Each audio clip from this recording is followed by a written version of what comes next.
Hi guys! Good morning! Tayo magluto ngayon ng paanang manok. Ang ating ulam ngayong araw ay paanang manok. See you guys! Ayun guys, ating paa ay pinakuluan na natin para lumambot. Atin siya ay sasahugan ng pichay. At ito ang ating sariwang pichay na sasahog natin doon sa paanang manok. Ating sasabawan yung paanang manok.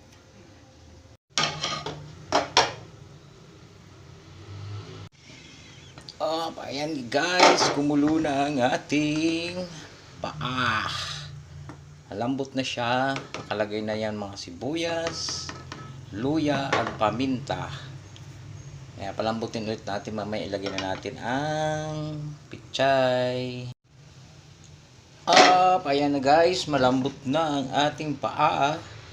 Ilagay na natin ang pichay.